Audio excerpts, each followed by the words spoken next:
Good morning all. So today we are going to see the internal ear. We have already seen the external and middle ear. So today we will go for the internal ear. Now the internal ear, it is also called as labyrinth and it lies in the petrous part of the temporal bone. The internal ear consists of two main parts, the outer part and the inner part. The outer part, it is called as bony labyrinth, whereas the inner part, it is called as membranous labyrinth. Yeah.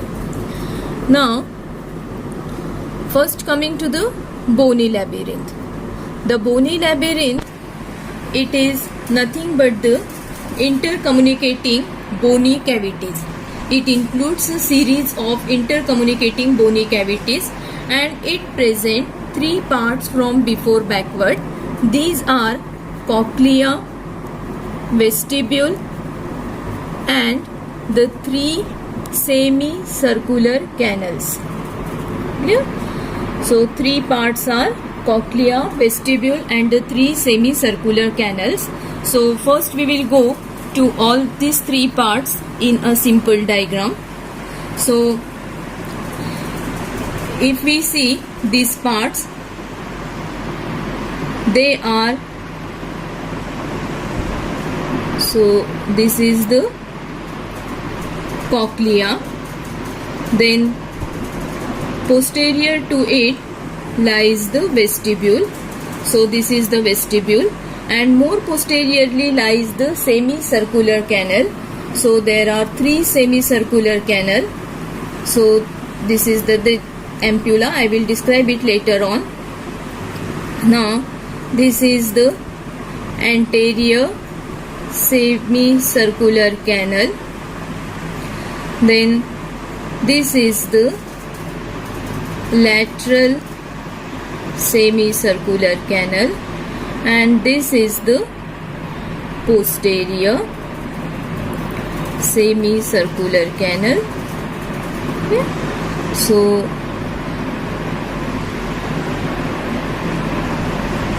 So these are the three parts. Anterior most, it is the cochlea.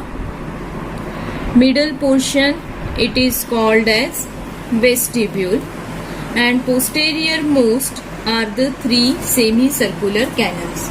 Clear? This whole bony labyrinth, it is filled with perilymph and inside it there lies the membranous labyrinth.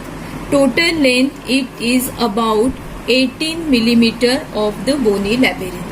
Clear? Now coming to the membranous labyrinth. Now membranous labyrinth, it is also intercommunicating closed system of membranous sacs and ducts. It lies inside the bony labyrinth and it is filled with endolymph.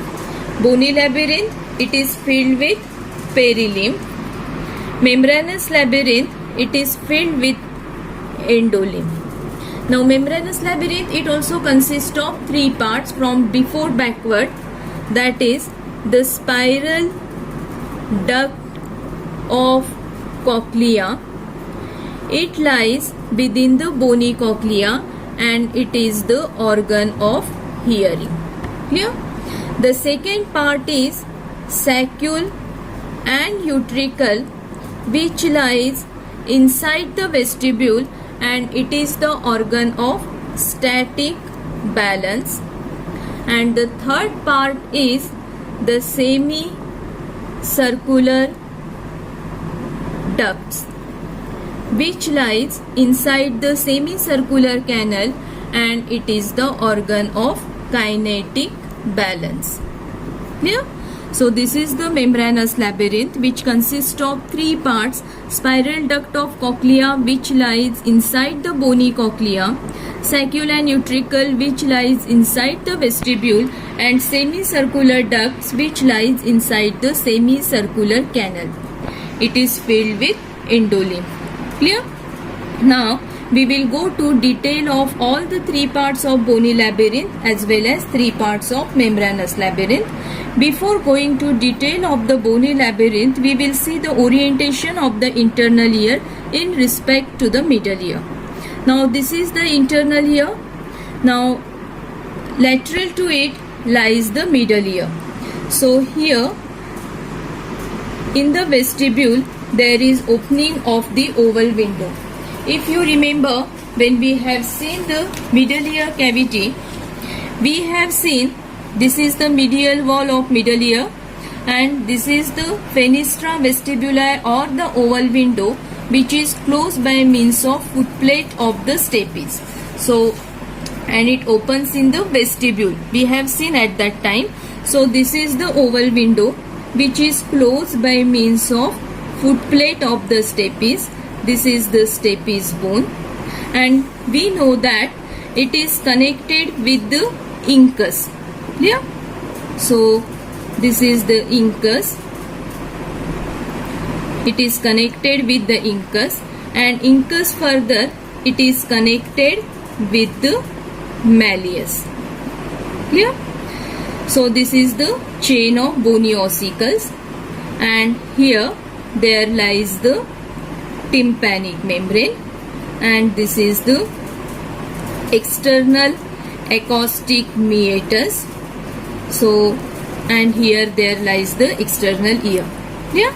So this is the middle ear cavity,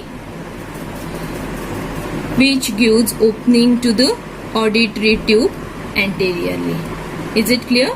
So now if we go from lateral to medial side, there is external ear, middle ear and internal ear.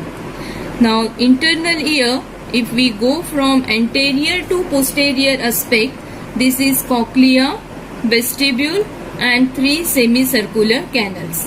Clear? So with this we will go to the detail of the bony labyrinth. In the bony labyrinth, first we are going to see the first part of it, that is the cochlea. Yeah. Now cochlea, it is conical in shape and you can see it resembles the shell of a common snail. If we draw the separate diagram of the cochlea, we can see the cochlea like this. So this is the cochlea, and you can see now it is conical in shape. It resembles the shell of a common snail. This is the apex of the cochlea and this is the base. The apex of the cochlea, it is called as cupula, and it is directed forward and laterally to the medial wall of tympanic cavity. So here you can see this apex, it is directed forward. Clear? And it is directed toward the lateral side, that is towards the medial wall of the tympanic cavity. This is the tympanic cavity, this is the lateral wall of tympanic cavity, and this is the medial wall. So it is directed laterally, means towards the medial wall of the tympanic cavity. Clear? So this is the apex. Apex is directed laterally, that means base it is directed medially. And on the medial aspect we know what lies is the internal acoustic meatus. So naturally base it is coming in contact with or in relation with internal acoustic meatus. So this is the base which lies at the bottom of internal acoustic meatus. So here I will draw the internal acoustic meatus. Clear? So this is internal acoustic meatus. Yeah? Now the complete length of the cochlea, if we measure from apex to base, it is about 5 millimeter, and at base it measures about 9 millimeter. Clear? Now coming to the parts of cochlea. Cochlea itself, it consists of two parts. One is the central pillar. It is also called as central axis, and it is also called as modiolus.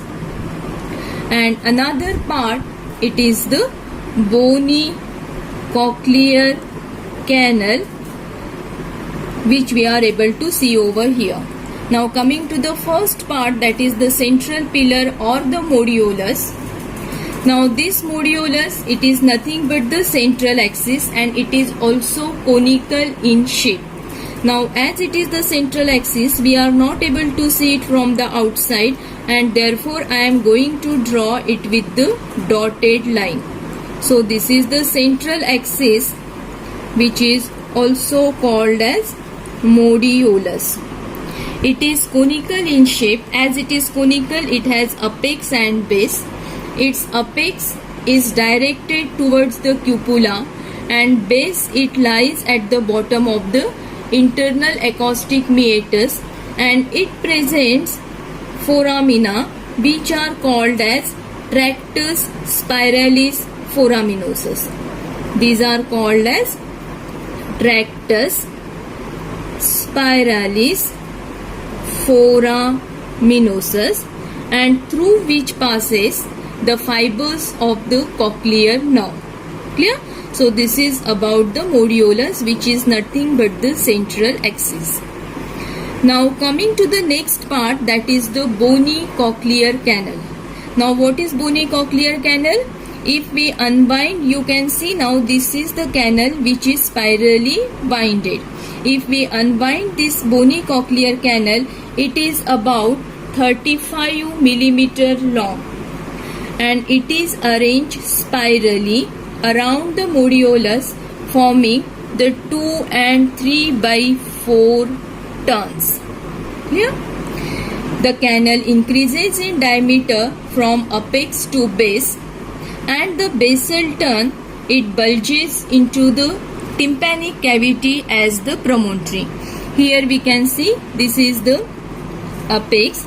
As you go to the basal turn, this basal turn it is bulging into the tympanic cavity as the promontory. If you remember the middle ear cavity, we have seen this is the promontory which is formed by the bulging of the cochlear turn. Above it lies the fenestra vestibuli. The same relation here. This is the promontory and above it there lies the fenestra vestibuli. Clear? So this is the bony cochlear canal. Now one more thing regarding the bony cochlear canal is that the cavity of the bony cochlear canal, it get divided into two parts, scala vestibuli and the scala tympani. And how it get divided, that we are into the bony cochlear canal. Now if we want to see the spiral lamina, we have to take the horizontal section which passes through the cochlear canal and passes through the modiolus.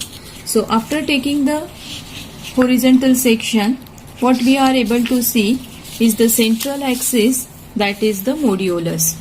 So we are able to see the modiolus like this, which is conical in shape, and the cochlear canal, they are seen like this, as this is the horizontal section.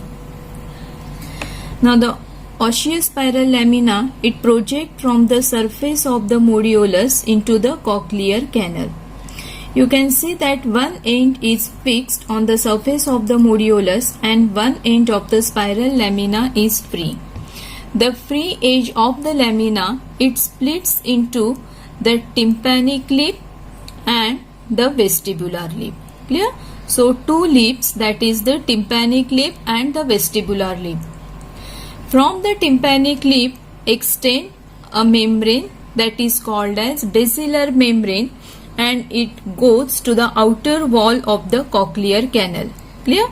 So this is spiral lamina. This is tympanic lip. This is vestibular lip. This is basilar membrane. Clear? Now it is very clear that the osseous spiral lamina along with the basilar membrane divides the whole cochlear canal into two parts, that is the upper part and the lower part. The upper part, it is called as scala vestibuli, whereas the lower part, it is called as scala tympani. Clear? So this is the spiral lamina which divides into tympanic lip and the vestibular lip. From the tympanic lip extend the basilar membrane, and the spiral lamina along with the basilar membrane divides it into two parts. The upper part, it is called as scala vestibuli, and the lower part, it is called as scala tympani. If we want to see this division in the complete cochlear canal, we have to go to the interior of the bony labyrinth. Now if we go to the interior of the bony labyrinth, first we will see anteriorly cochlea, then vestibule, and then the three semicircular canals from anterior to posterior side. So first we will go to the cochlear canal. So this is the cochlear canal and this is the vestibule. So this is the vestibule. More posteriorly what lies is the semicircular canal. So this is the ampulla of one semicircular canal. This is the ampulla of lateral semicircular canal, and this is the lateral semicircular canal. Then this is the anterior one. Clear? So this is the anterior and this is the posterior semicircular canal.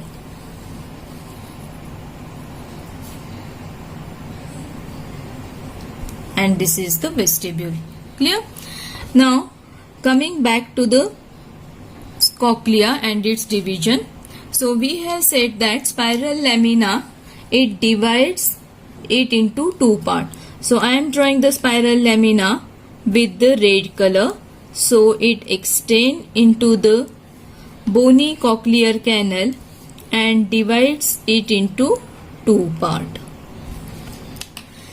Now you can see the two parts. The upper part, it is called as scala vestibuli, which we have already seen, and this is the scala tympani. Clear? Now the scala vestibuli and the scala tympani both communicate with each other at the apex through an aperture, and that aperture, it is called as helicotrema. One more thing you can see over here, the scala tympani is closed by the fusion of downturn edge of the osseous lamina with the cochlear canal, whereas scala vestibuli, it communicates with the vestibule. Clear? So scala tympani is closed, but scala vestibuli, it communicates with the vestibule. Now close to the basal tongue, the scala tympani possesses two features. One is the fenestra cochleae and other is the aqueduct of cochlea. Now this fenestra cochleae we have already seen when we have seen the middle ear cavity. This fenestra cochleae, it is present below and behind the promontory, and it connects the tympanic cavity with the scala tympani of the internal ear, and it is covered by means of secondary tympanic membrane. Clear? So this is the fenestra cochleae, which is covered by secondary tympanic membrane, and it connects the vestibule with the scala tympani of the internal ear. The next feature is aqueduct of cochlea. Aqueduct of cochlea is nothing but a narrow tubular canal which communicates the perilimb with CSF of subarachnoid space through cochlear canaliculus. Clear? So this is all about the cochlea. We have seen that it takes spiral round around the modulus and it get divided into two parts, scala vestibuli and the scala tympani. Scala tympani is closed, whereas scala vestibuli communicates with the vestibule, and it presents two features, fenestra cochleae and aqueduct of cochlea. Clear? Now coming to the second part of the bony labyrinth, that is the vestibule. Clear? Now vestibule, it is the central part of the bony labyrinth. So this is the vestibule and it lies medial to the middle ear cavity, and anterior to posterior it intervenes between the cochlea in front, then vestibule, and then most posteriorly the three semicircular canals. So it lies between cochlea and the three semicircular canal. It contains membranous saccule and the utricle. It is 3 mm wide and vertically and antero-posteriorly it is 5 mm. Now coming to its lateral wall, medial wall, anterior and posterior wall. So lateral wall, it presents in the previous diagram. We have seen its lateral wall. So here we have seen that this is the external ear, middle ear and the internal ear from lateral to medial side. So this is the lateral wall of the vestibule and this is the medial wall. The lateral wall, you can see it presents the fenestra vestibuli, which is closed by means of footplate of the stapes. Then coming to the medial wall. Now this is the medial wall and here lies the internal acoustic meatus. So medial wall, it is related with internal acoustic meatus. It presents, this medial wall, it presents two recesses. To see these two recesses, we have to go again to the interior of the bony labyrinth. So these two recesses, they are separated by means of a vestibular crest. Clear? So this is the vestibular crest and it divides it into two recesses.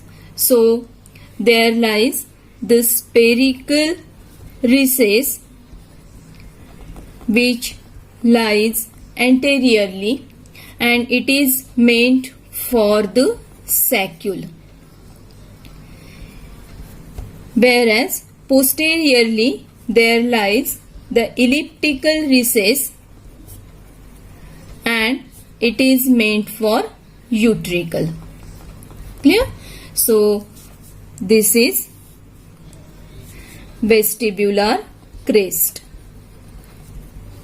and it divides or it separates the two recesses, anteriorly spherical recess and this posteriorly there is elliptical recess. Now this vestibular crest, its inferior edge, it get divided and it encloses the third recess which is called as the cochlear recess. So this is cochlear recess. Now just below and behind the elliptical recess there lies a diverticulum which is called as the aqueduct of vestibule. So this is aqueduct of vestibule. This aqueduct of vestibule, it opens at a narrow fissure posterolateral to the internal acoustic meatus and it is plugged by means of ductus endolymphaticus and a vein. Therefore, it is plugged by ductus endolymphaticus and therefore no perilymph escapes through it. Clear? So this is the medial wall of the vestibule. This is the vestibular crest which divides or separates the two recesses spherical recess and the elliptical recess. Inferior edge divert to enclose the third recess, which is called as cochlear recess, and it is for the filament of cochlear nerve. Just below the elliptical recess, there lies aqueduct of vestibule, and it is plugged by means of ductus endolymphaticus and a vein. Clear? Now coming to the posterior wall and the anterior wall. The posterior wall, you can see it receives 3 semicircular canal, 1, 2 and 3, by means of 5 openings, 1, 2, 3, 4 and 5 openings. Whereas anteriorly it communicates with the scala vestibuli. Clear? So this is all about the vestibule. Now coming to the third part of the bony labyrinth, that are the semicircular canals. Now we have already seen that there are 3 bony semicircular canals, that are anterior or superior, then posterior and then lateral. Clear? All these, so these are the 3 semicircular canal. This is anterior one, this is posterior and this is lateral. All these 3 semicircular canal, they are set at right angles to each other, and each canal describe 2/3 of a circle, and each canal it is dilated at one end only, and this dilated end it is called as ampulla. Clear? So dilated at one end. So there are 3 dilatation and 3 ampullae. Now coming to the anterior semicircular canal first. So anterior semicircular canal, it is also called as superior semicircular canal, and it lies in a vertical plane across the long axis of the petrous temporal bone. With its convexity, it is directed upward. The convexity, it is directed upward, and it forms the arcuate eminence. It forms the arcuate eminence on the anterior surface of petrous part of temporal bone. It has 2 ends. The one anterolateral end, it is ampulated, whereas the opposite end, it communicates with the posterior semicircular canal, and this communication, it is called as crus commune. Clear? So this is anterior semicircular canal. Now coming to the posterior.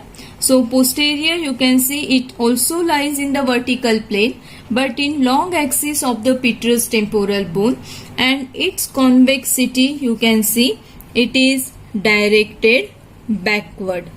So posterior convexity, it is directed backward, and it has also 2 ends, upper end and the lower end.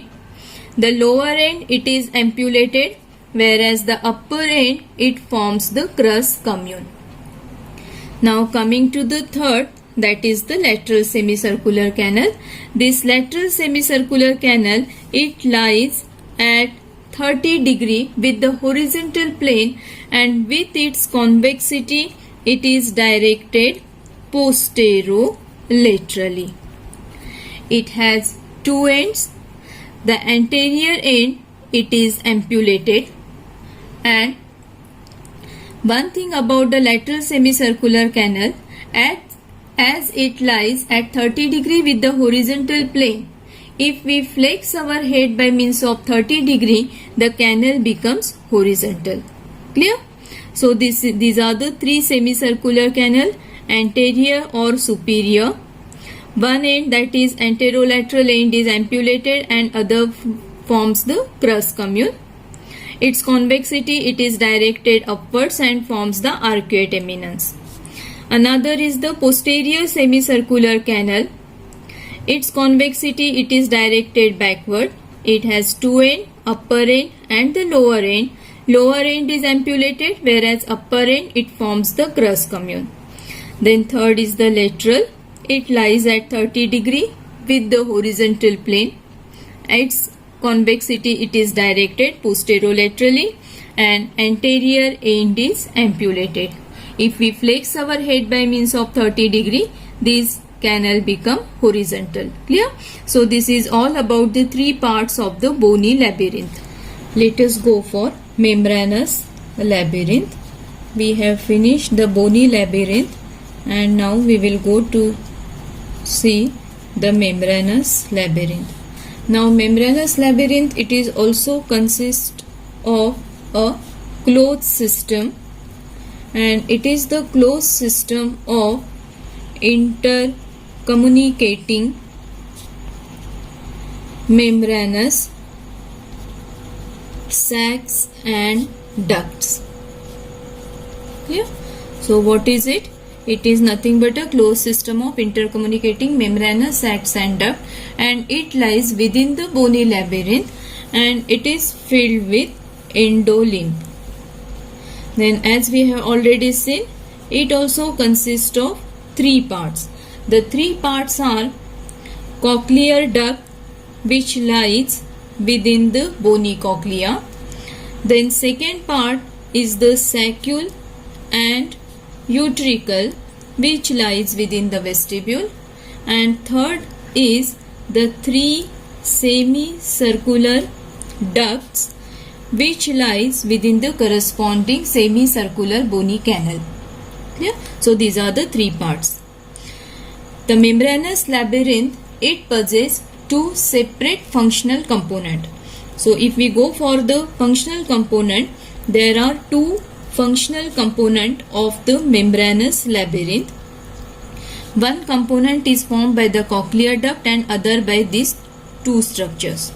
So first functional component, it is formed by means of cochlear duct, and it is meant for hearing, and it forms the auditory system.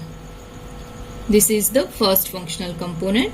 The second functional component, it is formed by saccule, utricle, and the three semicircular ducts, and these are meant for balancing. Clear? And it forms the vestibular or labyrinthine system. Okay. Now, among these, the saccule and utricle, they monitor the static equilibrium, whereas the three semicircular ducts, they are concerned with kinetic equilibrium. Clear? So there are three parts of the membranous labyrinth: cochlear duct, saccule and utricle, three semicircular duct, but only two functional components. One is formed by the cochlear duct, which is for hearing and forms the auditory system. Another is formed by the saccule, utricle, and the three semicircular duct, which is for balancing and forms the vestibular or labyrinthine system. Among this, saccule and utricle, it is concerned with static equilibrium, whereas three semicircular ducts, they are concerned with kinetic equilibrium. Clear? Now with this, we will come to all the three parts one by one. So let us go to the first part of the membranous labyrinth, that is the cochlear duct. Now we know that this cochlear duct, it is, or the spiral duct, it lies within the cochlear canal, and it undergoes a spiral course of 2 and 3 by 4 turns. It is also called as scala media, and it undergoes a spiral course. Now we will go for the detail of the structure of cochlear duct. We will go to a simple diagram of the cochlear duct. So we have seen that it undergoes a spiral course. So this is the cochlear duct. Yeah. So it undergoes a spiral course. And so this is the duct. Okay. Now this duct, it begins blindly at the cupula, and the blind end, it is called as legaina. Whereas the basal turn, it enters the vestibule. Now we have seen that this lies in the bony cochlea. Therefore, this is the bony cochlea. Posterior to it lies the vestibule. So this is vestibule. In the vestibule, we have seen that there lies the saccule and utricle. So here I will go for the drawing of the saccule. Now the basal turn, you can see it enters the vestibule, and after entering into the vestibule, it joins with the saccule. Yeah? So here it joins with the saccule by means of a narrow duct, and this narrow duct, it is called as ductus reunions. Okay? So this is the saccule and this is the ductus reunions. Okay? Now coming to the location of the spiral duct. The spiral duct, it lies in the bony cochlea and along the outer wall of the bony cochlea. Now if you remember this diagram, we have seen here the horizontal section passing through the modulus. This is the horizontal section of the cochlea, and here you can see it is dividing into two parts by means of spiral lamina and the basilar membrane.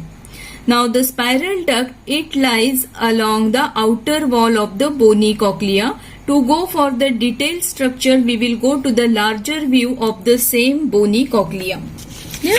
So after taking the larger view of the bony cochlea, we are going to see the detail of this spiral duct.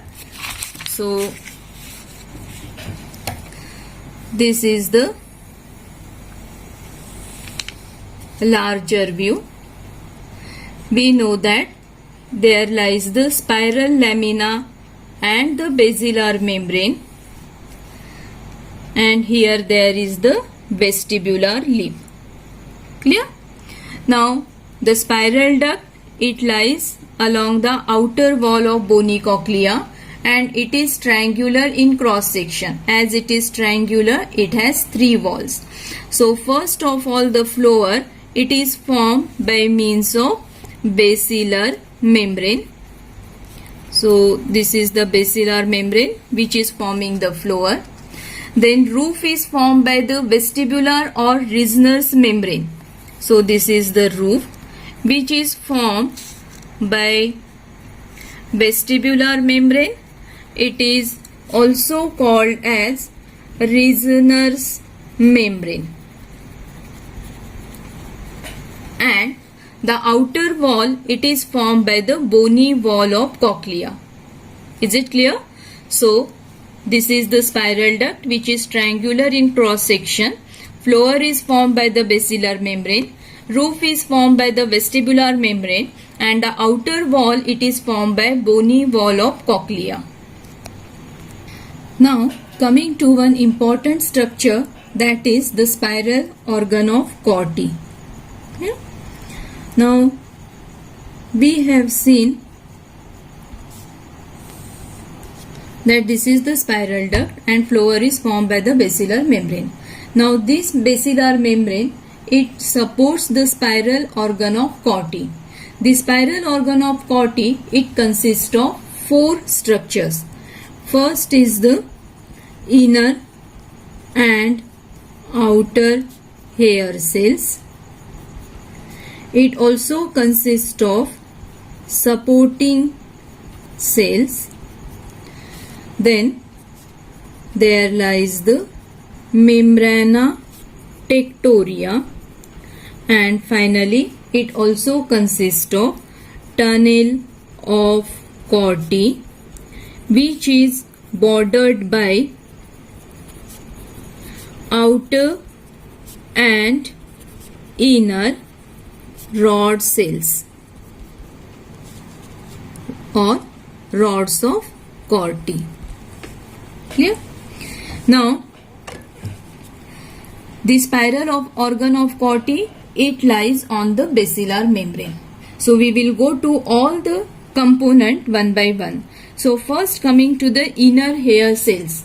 Now inner hair cells, they are about 3500 in number and they are arranged in a single row.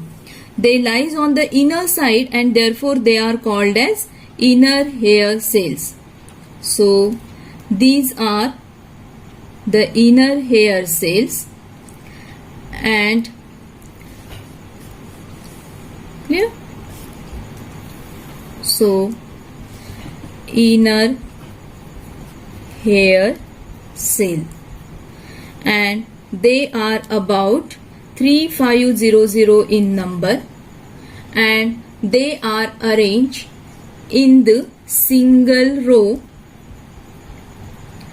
Each cell has about 100 acoustic airs projecting from its surface. Clear? So these are the hair and therefore they are called as hair cells. They project from its surface. So this is inner hair cell. Now coming to the outer hair cell. Outer hair cell, they lie on the outer side and therefore they are called as outer hair cell. So here before going to the outer hair cell, I am drawing the inner and outer rods of Corti. Later on I will explain it. Now these are the outer hair cells which lies on the outer side and they also possess hair on their surface. So these are outer hair cell. Now these outer hair cell, they are more numerous, about 12,000 to 20,000 in number, and they are arranged in 3 or 4 rows. Clear? So these are the outer hair cell. Now coming to the second component, that are the supporting cell. The supporting cell, they are of two types. Supporting cell of Dieter and second is the Hensen's cell of support. Now the supporting cell of Dieter, they intervene between the rows of the outer hair cell and they are fixed to the basilar membrane. So these cell, they are fixed to the basilar membrane and they form a cap-like investment around the base of outer hair cell. They are forming the cap-like investment around the base of outer hair cell. So these are the Dieter's cell of support. Clear? Whereas the Hensen's cell, they lie outside the external row of outer hair cell. So these are the Hensen's cell which lies outside the external row of outer hair cell. So these are Hensen's cells. Yeah. So supporting cell, two type. Now coming to the third component, that is the membrana tectoria. Now membrana tectoria, it is nothing but a cellular protein rich gelatinous structure and it is attached to the vestibular lip at its tip and it rests on the outer and inner hair cell. So this is the membrana tectoria. Yeah. So it is a cellular protein rich gelatinous structure and it rests on the inner and outer hair cell. So this is membrana tectoria. tectoria. Now the fourth component is the tunnel of Corti. Now the tunnel of Corti, it is a structure which is bordered by inner and outer rod cell. Clear? So these structures, these are the inner rod of Corti, whereas this is outer rod of Corti, and among it lies, this is the tunnel of Corti. Yeah? So the inner and outer hair cell, they are separated by means of tunnel of Corti, which is bordered by inner and outer rods of Corti. Yeah? So these are the four components. Inner and outer hair cell. Inner cell, they lie on the inner side, form the single row. Outer hair cell, they lie on the outer side and they form the 3 or 4 rows. They are more numerous in number. Supporting cell, Dieter cell, they intervene between the rows of outer hair cell, stick to the basilar membrane. And Henson cell, they lie on the outer side. Membrana tectoria, it is a acellular. It is attached to the vestibular lip and it rests on the inner and outer hair cell. Where the tunnel of Corti, it separates the inner and outer hair cell and it is bordered by inner and outer rods of Corti. Clear? Now, coming to the innervation of the organ of Corti. The organ of Corti, it is innervated by peripheral process of the spiral ganglion. Now this spiral ganglion, it is located at the base of spiral lamina. So we will draw it with the another color so that it will be more clear for you to understand the spiral ganglion.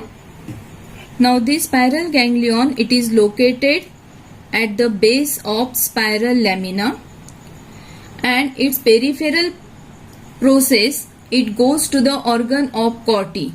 So these are its peripheral process which goes to the organ of Corti, and its central process, it forms the cochlear nerve. Clear? So this is the spiral ganglion. Its peripheral process goes to the organ of Corti and central process forms the cochlear nerve. Now, one important thing about this organ of Corti is that the spiral organ in the basal turn of the cochlea. So we have seen that it lies in the spiral duct. Now the spiral organ in the basal turn of cochlea, basal turn, it is concerned with high pitch sound, whereas the spiral organ in the apical turn, it is concerned with low pitch sound. Clear? Persistent exposure to excessively loud sound. If there is persistent exposure to the loud sound, then what will happen? There will be degenerative changes in the organ of Corti at the base of cochlea. Clear? So there will be degenerative changes in the organ of Corti at the base of cochlea, and these degenerative changes, it will result in the high tone deafness. It results in a deafness which is called as high tone deafness. This high tone deafness, it is most common among the workers in boiler factories, and hence it is also called as boiler makers disease. So it is also called as boiler makers disease. Clear? So this is about the organ of Corti. Just to revise, the spiral organ of Corti, it consists of inner hair cell, outer hair cell, membrana tectoria, this is the tunnel of Corti, inner and outer rods of Corti. It is supplied by peripheral process of the spiral ganglion, which central process forms the cochlear nerve.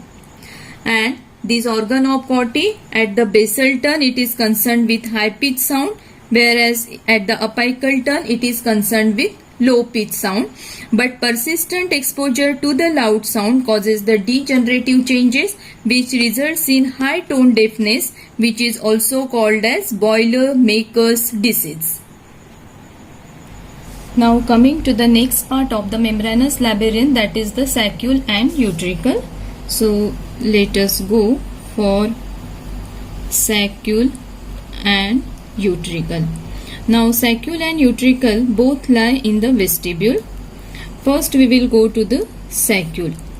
Now saccule, it lies, this is saccule, it lies in the spherical recess of the vestibule.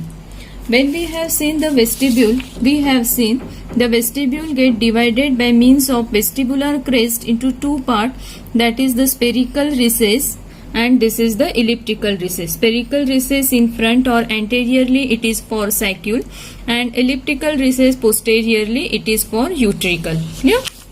So now this saccule, it lies in the spherical recess and it communicates in front with the cochlear duct by means of ductus reunion, whereas posteriorly it communicates with the utricle. Yeah? Now coming to the next part, that is the utricle. The utricle, it lies posteriorly to the saccule and it lies in the elliptical recess. It is larger than saccule. Anteriorly, this utricle, it communicates with the saccule. So this is the utricle. Anteriorly it communicates with the saccule by means of a Y-shaped utriosaccular duct which forms a blind saccus endolymphaticus after passing through the aqueduct of vestibule. Clear? So this is saccule. Anteriorly it this is utricle. Anteriorly it communicates with the saccule by means of Y-shaped utriosaccular duct and after passing through the aqueduct of vestibule. So this is aqueduct of vestibule. After passing through aqueduct of vestibule, it forms a blind saccus endolymphaticus. Clear? Then posteriorly this saccule, it receives three semicircular ducts by means of 5 openings. So we will go to the posterior part of the saccule. So it receives three semicircular ducts by means of 5 openings. So this is the lateral semicircular duct. This is anterior one. So this is anterior and this is the posterior semicircular duct and this is the outer bony labyrinth. Clear? So this is the saccule. Anteriorly, this is utricle, anteriorly communicating with saccule and posteriorly with the three semicircular ducts by means of 5 openings, 1, 2, 3, 4 and 5. Now medial wall of the saccule and utricle are thickened to form a macula in each chamber.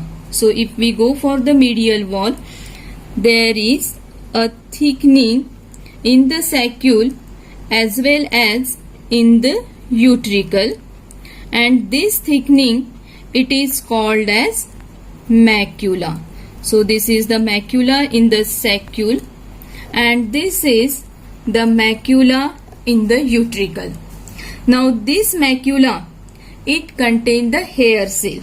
So this macula, what it contain? It contain hair cell, and these hair cell, they are covered by means of gelatinous material, and this gelatinous material contain the particles of calcium carbonate, and this is called as otolith.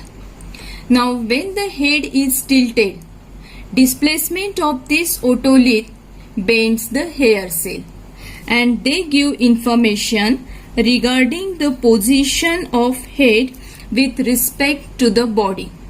Clear? Now these maculae, they are static balance receptors. They are static balance receptors, and they are sensitive to gravitational stimuli. Now among this saccule and utricle, the saccule, it gets stimulated by linear motion in vertical plane. Clear? Whereas utricle gets stimulated by the linear motion in horizontal plane. And here the impulses, they pass along the vestibular nerve. Clear? So this is about the macula. These contain the hair cell, which are covered by gelatinous material, which contain the particles of calcium carbonate called as otolith. When the head is tilted, displacement of this otolith bends the hair cell. They give information regarding the position of head with respect to the body. These maculae, they are static balance receptors, and they are sensitive to gravitational stimuli. Saccule, it is concerned with the linear motion in vertical plane, whereas utricle, it is concerned with linear motion in horizontal plane. Clear? Now coming to the third part of the membranous labyrinth, that is the semicircular duct. So semicircular ducts. Now there are three semicircular ducts, and they lie within the corresponding bony canals. Clear? So these are the three semicircular ducts. This is anterior, posterior, and lateral. So this is anterior one, this is posterior, and this is lateral, and they lie within the corresponding bony canal. Now within the ampulla lies the sensory epithelium or the crista. So within each ampulla there lies the sensory epithelium or crista, which contain the hair cell. Yeah? So it contains sensory epithelium or crista, and which contain the hair cell. Now the crista of each semicircular canal, it is stimulated by means of rotatory movement in its own plane, and this enables the perception of rotatory movement in any plane. Thus they are the sensory organ of rotation. They sense angular acceleration and deceleration. Clear? So these are the semicircular ducts. They are three.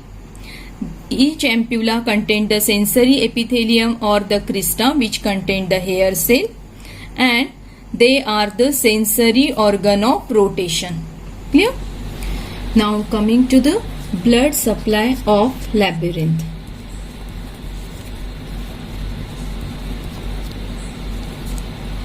Okay.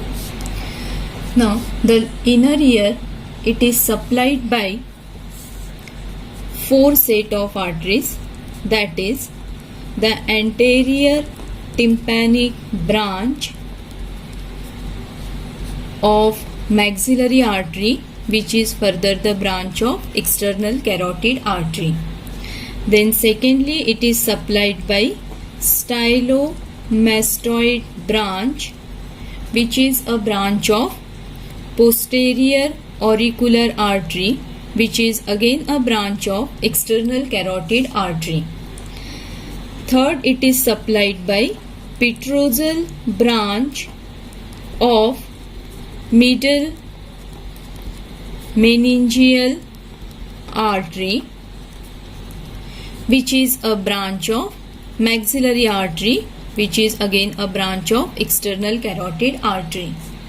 Finally, it is supplied by labyrinthine branch or labyrinthine artery, which comes from basilar artery. It may come from anterior inferior cerebellar artery, which is a branch of basilar artery, and basilar artery, you know, it is formed by the two vertebral arteries, joining of two vertebral arteries. Yeah. So among these, the three arteries, that is the anterior tympanic branch, stylomastoid and the petrosal branch, they are responsible to supply the bony labyrinth, whereas labyrinthine artery, it supplies the membranous labyrinth. Clear? Now coming to the venous drainage. The venous drainage of the inner ear, it is by labyrinthine vein, and which drains into sigmoid sinus or inferior petrosal sinus. Yeah? So this is the blood supply: anterior tympanic branch, stylomastoid, petrosal branch, labyrinthine artery, and venous drainage is by labyrinthine vein, which drains into sigmoid sinus and the inferior petrosal sinus. Now coming to the nerve supply of the inner ear. The inner ear, it is innervated by vestibulocochlear nerve. This vestibulocochlear nerve, it enters the inner via internal acoustic meatus, and it divides into two main components, that is the vestibular nerve and second is the cochlear nerve. The vestibular nerve, it is responsible for balancing, whereas cochlear nerve, it is responsible for hearing. And vestibular nerve, it supplies the saccule, utricle and three semicircular duct, whereas cochlear nerve, it supplies the receptors of organ of Corti. Clear?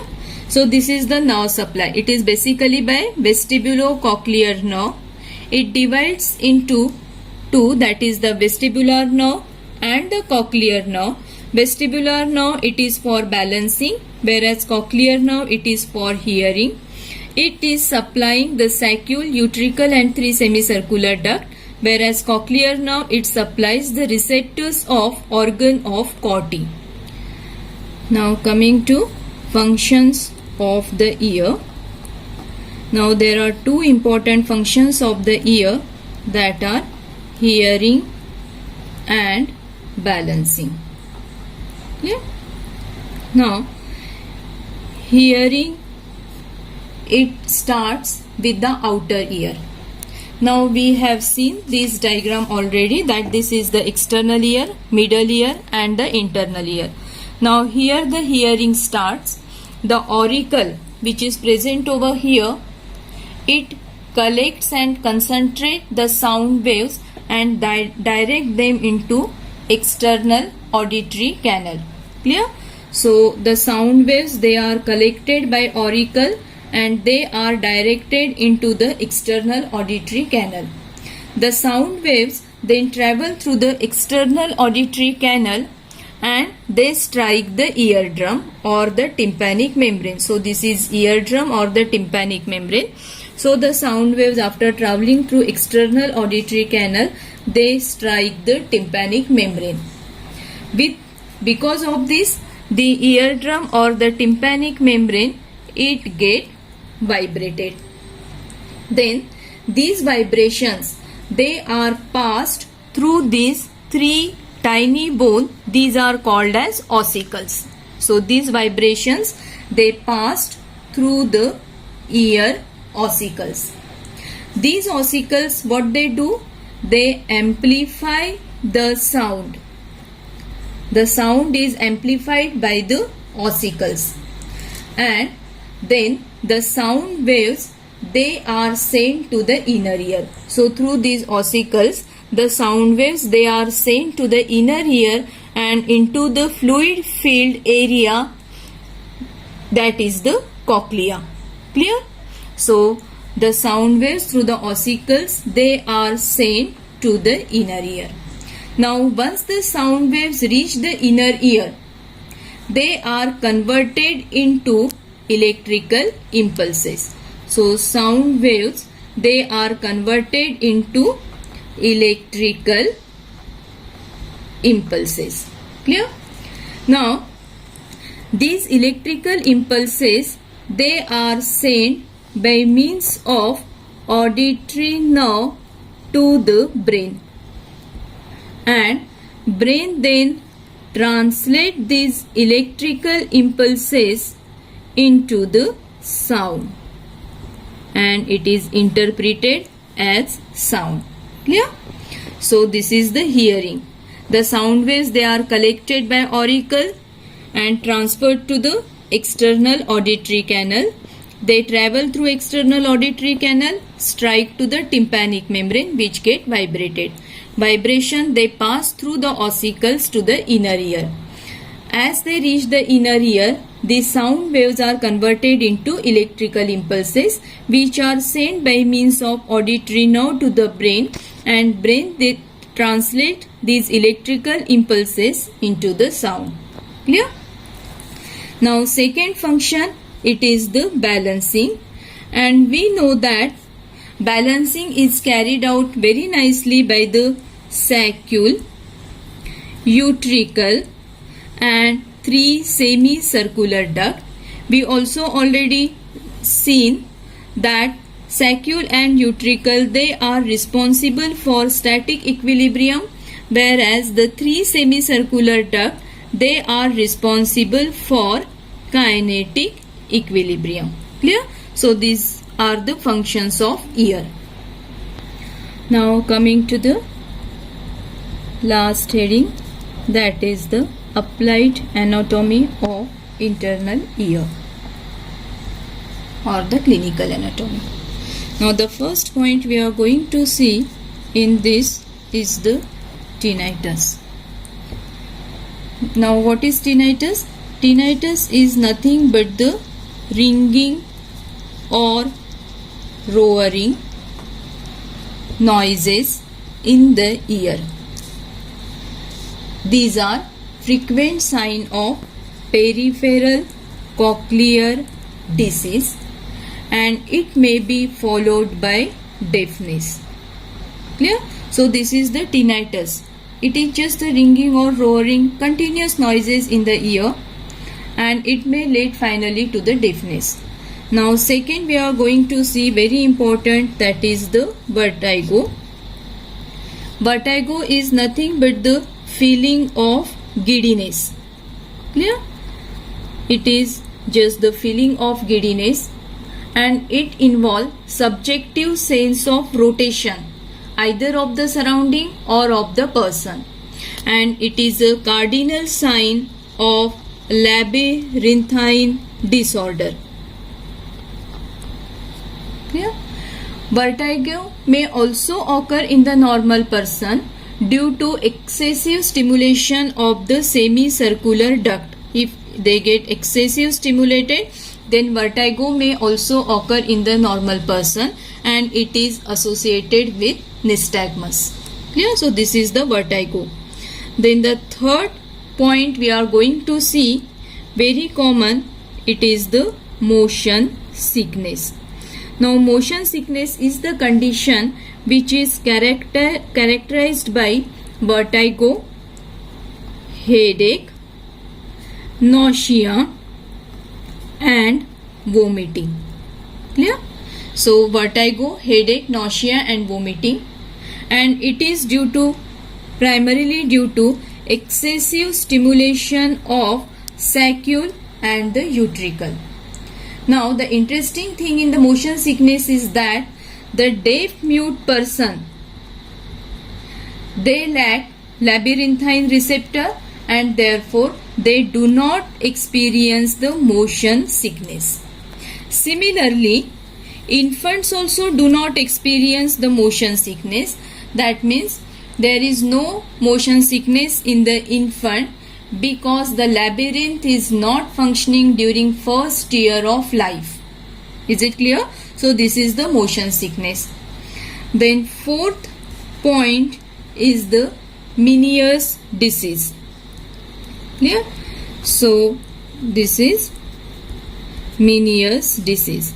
Meniere's disease, it is characterized by paroxysmal attacks of vertigo, then tinnitus and progressive impairment of hearing.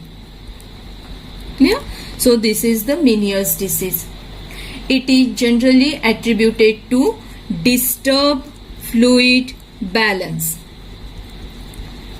Disturbed fluid balance in the internal ear and distension of cochlear duct. Now, the symptoms of Meniere's disease, it may be very nicely relieved by reducing the sodium intake. If we reduce the sodium intake, then the symptoms may get relieved. But there are certain intractable cases.